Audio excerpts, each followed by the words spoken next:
impulsive behavior and being a visionary. In this book, it is explained very thoroughly. Impulsive behavior. What is impulsive behavior?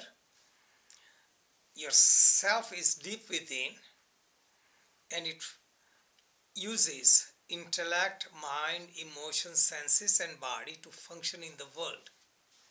If you are not connected with the self, then all your five senses will be scattered, and these scattered senses would create the impulse. I say, I want to see this, I want to hear this, I want to taste this, I want to touch this, I want to smell this. So this creates impulsive behavior. Impulsive behavior is such that impulse comes and you react. So reaction without thinking is impulsive behavior, for which most people pay dearly. And this is happening more commonly because more people are distracted. They are not together. They are short-sighted. They see something, they like it, I want it. They buy it. They realize they don't need it, still they buy it. And when they have to pay for it, it becomes problematic.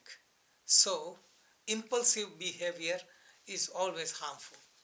Somebody says something, your friend who is a dear friend but says something and you are impulsive, you react and you say something bad which would ruin the years of friendship.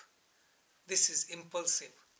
And to correct that, no matter how much you give the gift or you become sorry, it cannot patch up.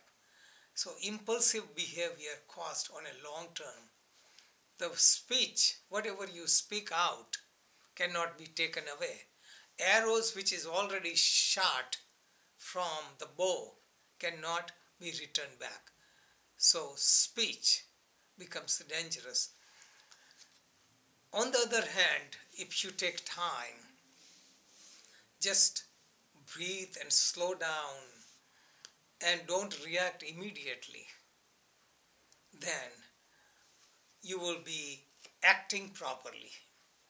Acting is with thought, awareness and doing something with our mastery. Reacting is impulsive. We are slave to the situation and people around us. This behavior of impulsive nature, not only on individual level, but I see it in yoga students. They are impulsive. They are impulsive, they want to learn everything and their impulse dies away. I see in yoga teachers, I see in teacher training, I see in politicians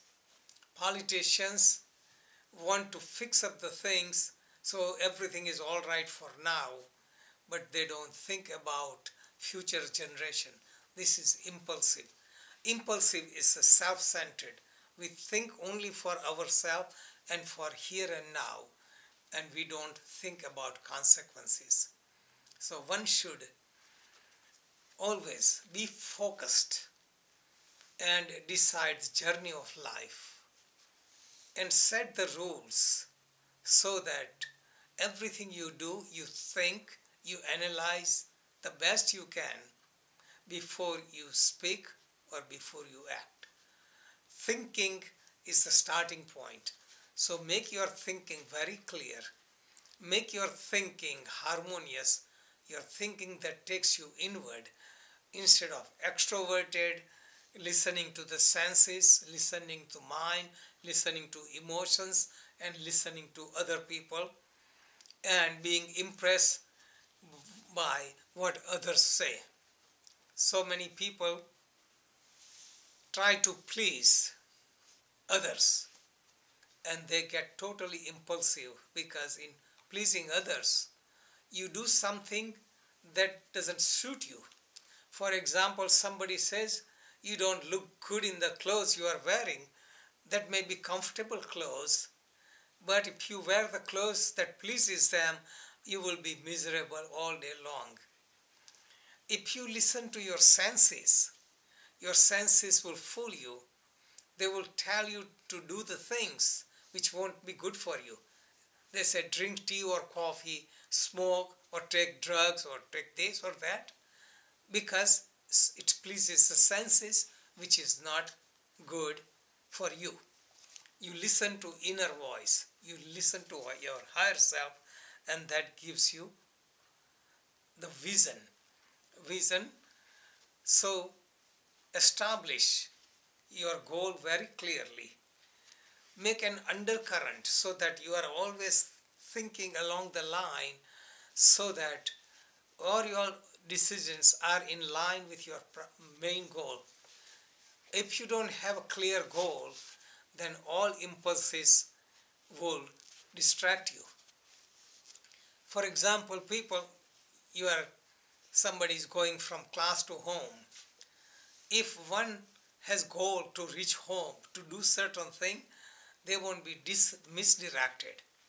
But those who don't have goal, they don't have idea when I need to return back, they would stop by gossiping or stop for a coffee or get somewhere.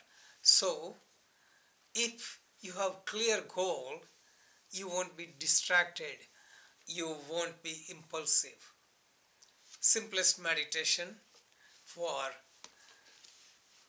being in present is to observe the breath, slow down the breath. Any decision you have to make, allow some time before you make harsh decision. It is good to be decisive and make decision instead of being like a pendulum where you drain your energy. But take your time to make decision, and when you make decision, follow it up. Most people become enthusiastic. They make the decision, they keep up with the discipline for several days, and they cannot sustain it. They feel guilty, they beat up themselves, and they give up the practice. So this is very commonly done. So don't rush. Think clearly, and once you choose, sustain the practice. It will give you wonderful results. Jai Bhagwan.